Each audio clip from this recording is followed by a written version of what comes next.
pour toujours. Mais il demeure pour toujours dans nos cœurs. Une fois, je suis rentré chez moi.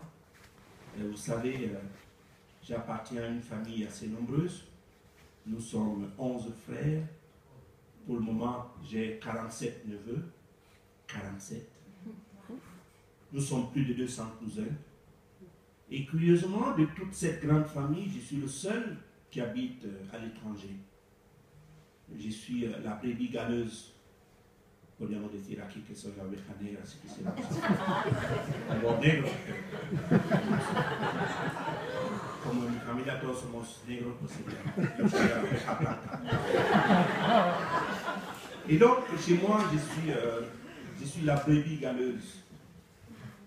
Donc, je suis rentré chez moi et toute ma famille a commencé à m'interroger. La première question, c'est ma maman qui l'a posée. Ma maman est très intelligente aussi. Elle m'a dit, mais Bonnie, depuis que tu es parti, qu'est-ce que tu fais? Quel est ton boulot? Tu travailles dans quel secteur? Je lui ai dit, moi je suis compteur. Et c'est à ce moment-là que mon papa est intervenu. Et quand mon papa intervenait, la situation était grave, critique. Mon papa m'a dit quoi? Ben, tu es compteur? Est-ce que ça c'est un travail ça? On te paye pour ça? Je lui ai dit oui, on me paye. Mon papa m'a dit, ben quoi? Qu'est-ce qu'on te paye? À manger ou de l'argent? Je lui ai dit à manger, de l'argent et beaucoup d'autres choses. Mon papa m'a dit, voilà, je t'ai toujours dit, les blancs sont fous. C'était le blanc que c'était un locos. Les blancs sont fous, ils te payent pour les comptes. Je lui ai dit oui. Alors mon papa est resté pensif et il m'a dit, mais écoute, étant donné que tu gagnes ta vie avec les comptes, je vais te raconter une histoire avec laquelle tu vas gagner beaucoup d'argent. Je vais te raconter cette histoire et avec laquelle tu vas gagner beaucoup d'argent.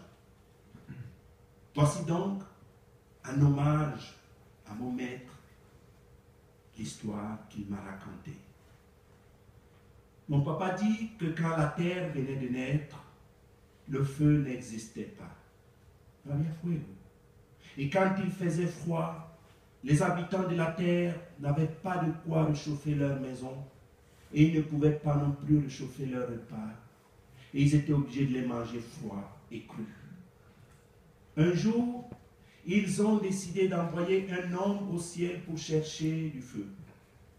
Cet homme qui savait que le ciel est un endroit très lointain, a amené pour son voyage quelques provisions, de l'eau et des aliments. Après quelques jours de voyage, l'homme est arrivé au premier étage du ciel et il a vu que les habitants de là-bas étaient plutôt étranges. Ils étaient vraiment bizarres. Ils n'avaient que la moitié du corps. Chacun d'eux n'avait que la moitié de la tête, la moitié du tronc, un seul bras, une seule jambe. Et l'homme a commencé à se moquer d'eux. Empezó a burlarse de ellos.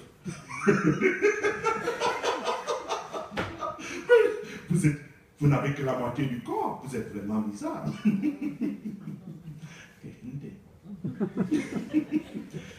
Et après, il leur a demandé où ils pouvaient trouver du feu. Et les habitants du premier étage l'ont envoyé au deuxième étage.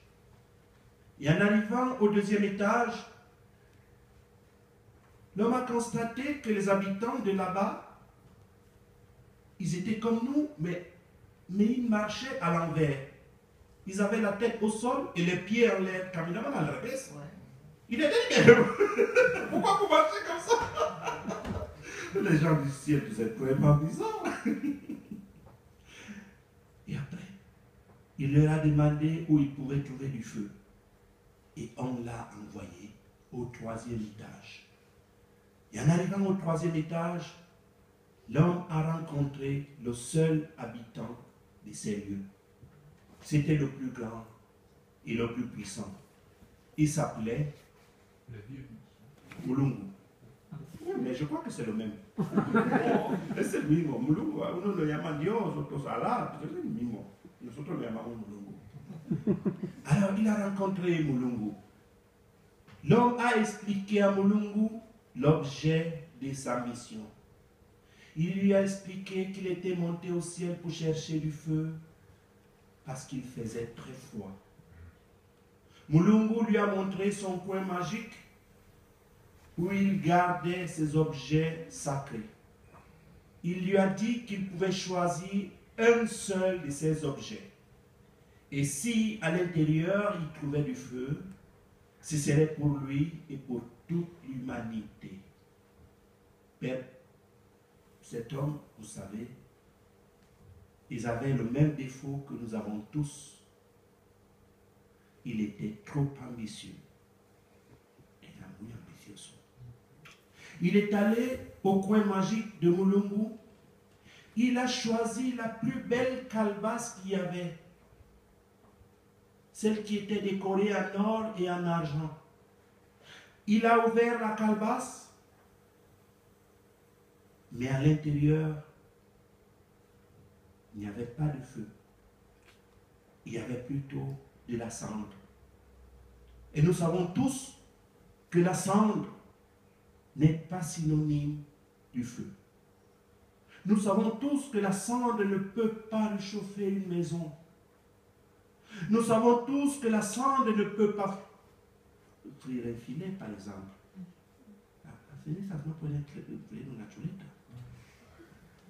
Alors l'homme s'est fâché de Mulungu.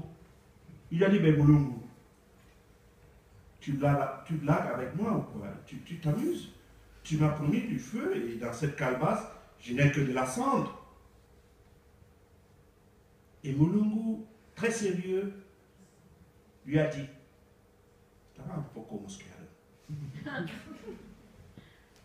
et toi, tu te souviens que quand tu montais au ciel, tu as rencontré mes frères et mes enfants, et tu t'es moqué d'eux parce qu'ils n'avaient que la moitié du corps.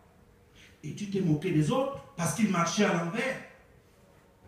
Est-ce que tu es venu me dire que vous, les habitants de la terre, vous êtes parfaits?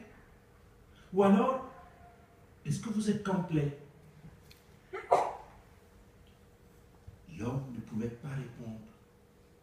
Parce qu'il savait que dans cette terre, dans ce monde, nul, absolument nul n'est parfait. Si vous connaissez quelqu'un qui vous dise qu'il est parfait, prenez peur. Il faut le fuir comme si c'était de la peste. Oui, d'elle. Nadia est perfect. Alors Mulungu a décidé de le punir. Il l'a obligé à revenir sur la terre sans le feu. Et quand l'homme est arrivé au village, il faisait si froid que personne ne sortait de sa cabane. Ils ont décidé d'envoyer un autre homme. Et quelques jours après, il est revenu sans le feu. Ils ont envoyé un troisième. Après un quatrième, cinquième, sixième, septième, huitième, neuvième, dixième. Tous les hommes revenaient sans le feu.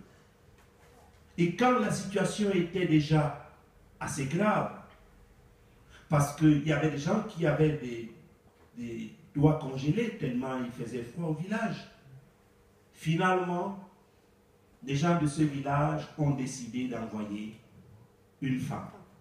Ah oui. Enfin, il était vraiment temps. Ils ont envoyé une femme du village comme madame, comme cette madame aussi, ou l'autre. Cette femme savait que le ciel était un endroit très lointain. Elle a amené comme provision du voyage de l'eau et des aliments. Mais en plus, elle a amené une belle chanson. Une chanson qu'elle avait l'habitude de chanter à ses enfants chaque soir. Cette chanson devrait l'aider à lutter contre la solitude et la tristesse du voyage. La femme est partie du village pendant que les hommes se moquaient d'elle. Ils disaient, mais cette femme, qu'est-ce qu'elle croit? Elle va réussir là où nous les hommes, on a échoué. Alors elle était très humble. Elle est partie du village en chantant cette belle chanson. Quelque temps après, elle était déjà au premier étage. Elle a vu que les habitants du premier étage avec la moitié du corps. Mais vous savez, cette femme était très respectueuse.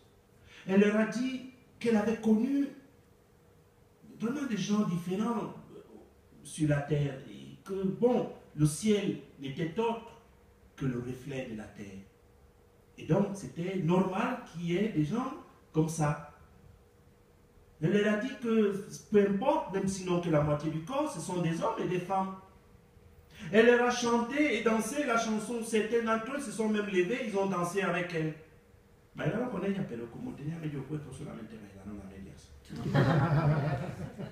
Et après,